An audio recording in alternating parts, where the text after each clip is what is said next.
warahmatullahi wabarakatuh. Selamat siang anak-anak. Nah, sebelum kita mulai ke pembelajaran hari ini, Ibu minta kita berdoa sama-sama ya. Boleh untuk KM-nya untuk memimpin doa.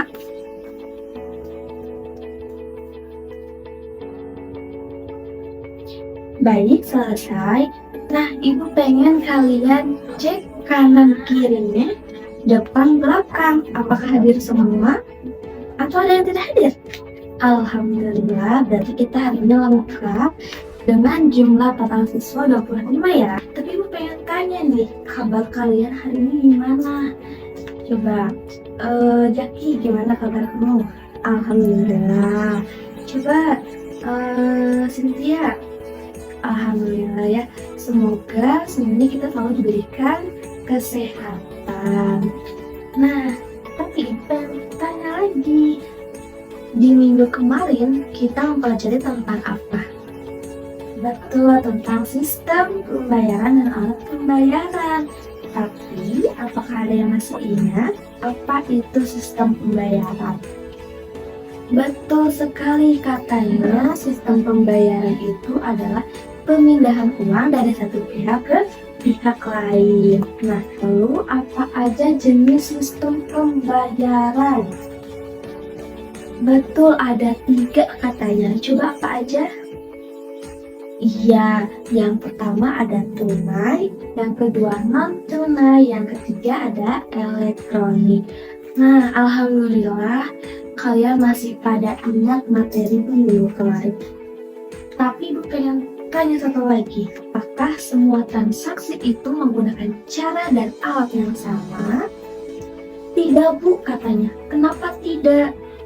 Betul sekali, karena katanya sesuai kebutuhan dan situasi.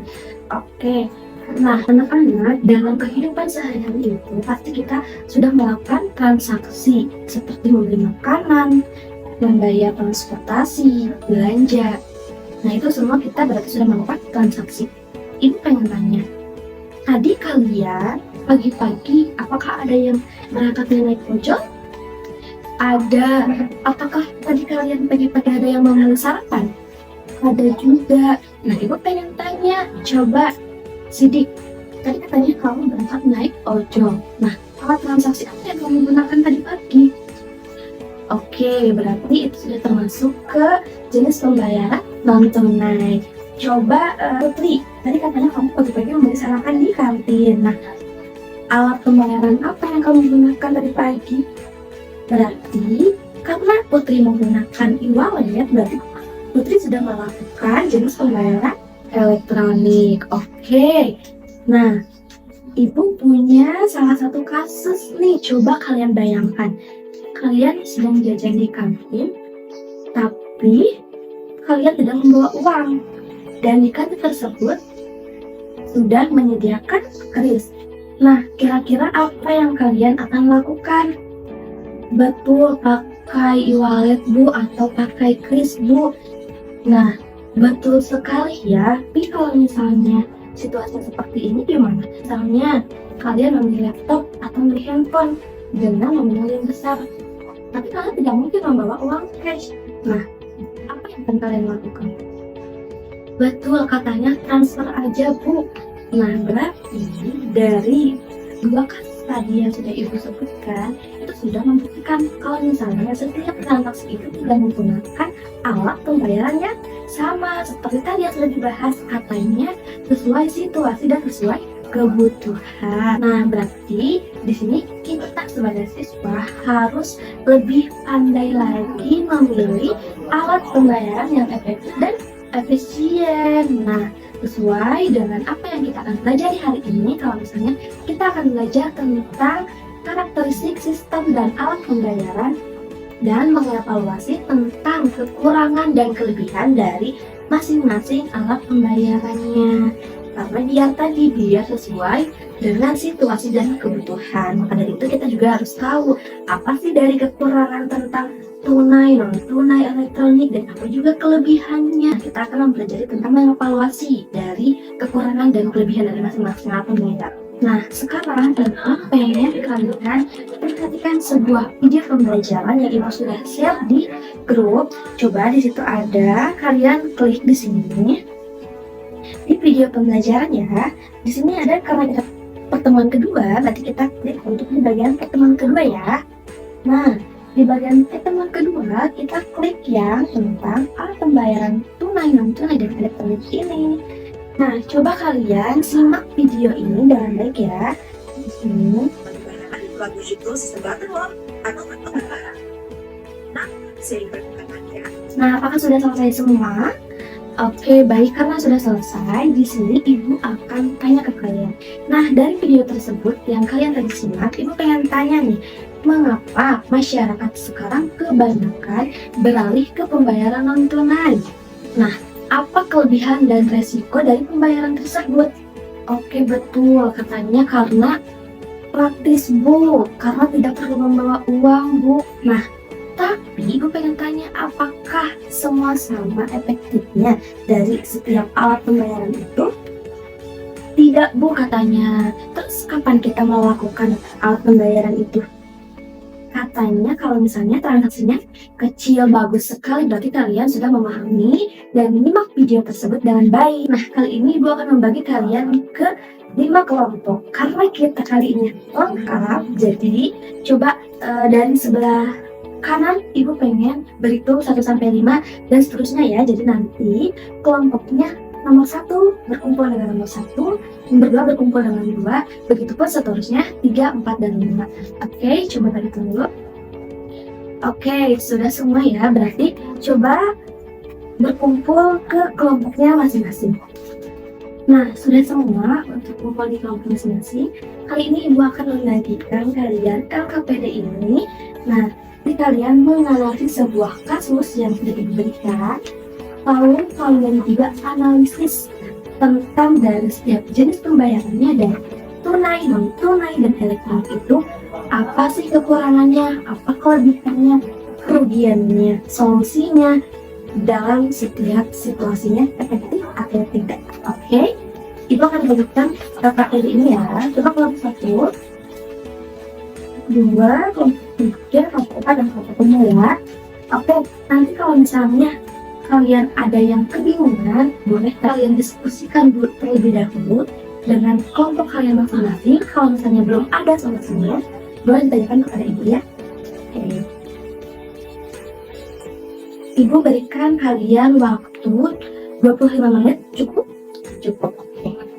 Nah, apakah ada yang sudah selesai? Kelompok 1 sudah? Belum. Berapa lagi? 1 lagi.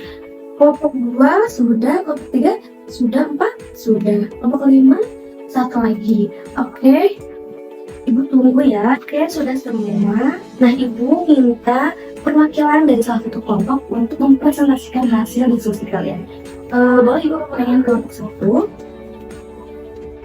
Boleh dipresentasikan? Oke.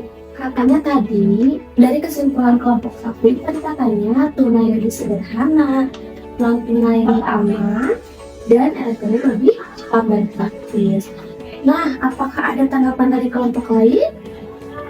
Ada, katanya dari kelompok 3 apa? Oke, izin menambahkan, katanya kalau misalnya penggunaan dari elektronik itu katanya ada risiko penipuan.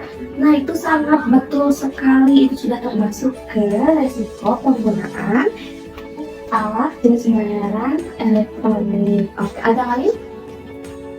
Oke, ada lagi dari kelompok lain? Cukup. Oke, sekarang boleh kelompok 2.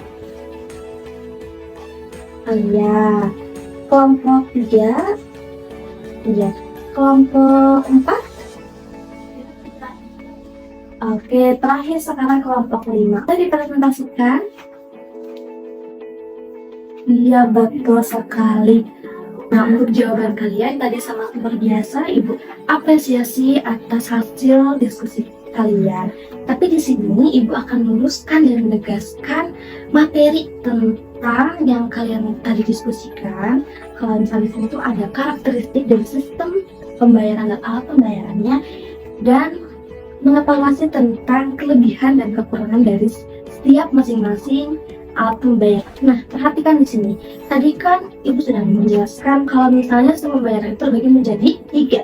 Ada tunai, non tunai, dan elektronik. Nah, kalau misalnya sistem pembayaran tunai itu adalah sistem pembayaran dengan menggunakan uang fisik, yaitu kertas dan logam. Nah, transaksinya dilakukan langsung oleh pembeli dan penjual dengan menggunakan uang fisik. Nah, selanjutnya ada sistem pembayaran non tunai. Nah, kalau misalnya non tunai berarti sistem pembayaran yang dilakukan melalui transfer menggunakan kartu debit. Tadi dari jawaban kalian, kenapa ini disebut aman? Katanya karena tidak membawa uang cash. Soalnya itu benar, tapi ada risikonya juga.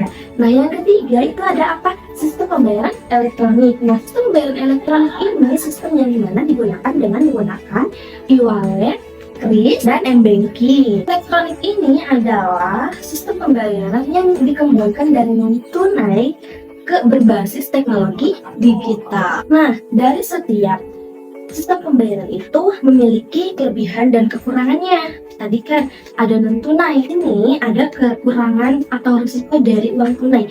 Yang pertama, gampang dicuri. Terus kalau misalnya hilang itu sulit dilacak. Dan yang terakhir itu kita selalu tertipu dengan uang palsu. Nah, tapi ada juga keamanannya, yaitu tidak memerlukan koneksi, tidak menggunakan teknologi, dan tidak meninggalkan jejak digital. Nah, di sini juga ada risiko tentang non tunai. Yang pertama itu juga kita dapat dicuri ya si kartu ATM-nya. Kenapa? Karena itu bisa digunakan meskipun kita menggunakan fitur PIN. Yang kedua itu misalnya kalau misalnya ada risiko utang.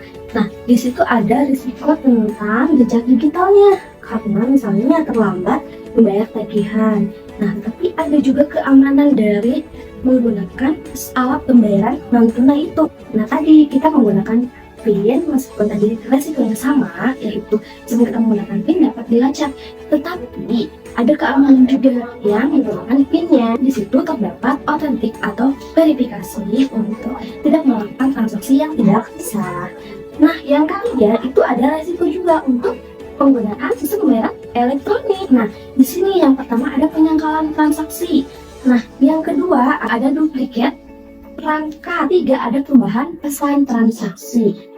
Nah, tapi di sisi lain kita juga ada keamanan di sistem pembayaran elektronik. Yang pertama itu sama, dapat perlindungan dari PIN dan OTP atau verifikasi. Kedua itu ada transaksi yang jelas. Yang terakhir itu ada pengawasan oleh Bank Indonesia. Nah, jadi itu materi untuk penguatan atau meluruskan dari hasil yang kalian tadi diskusikan, bahwa hasil diskusi kalian itu memang sangat-sangat benar dan sangat luar biasa, tetapi di sini Ibu hanya meluruskan dan menegaskan dari hasil diskusi kalian. Nah, oke.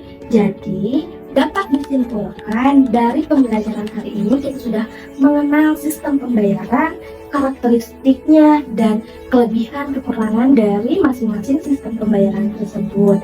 Jadi tadi apa? Sistem pembayaran terdapat 3. Ada tunai, non tunai, dan elektronik.